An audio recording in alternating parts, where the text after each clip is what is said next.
Beach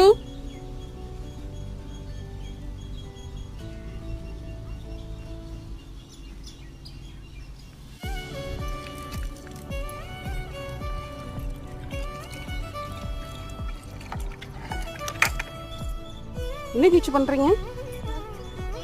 என்ன துடைக்கிறீங்க? வண்டி கழுவுறீங்களா? தண்ணியா? தண்ணி எங்க இருக்கு பாருங்க.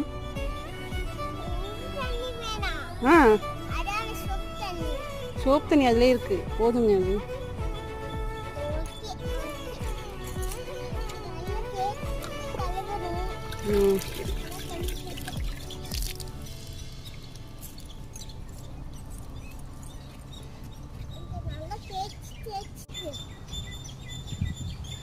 Okay bye.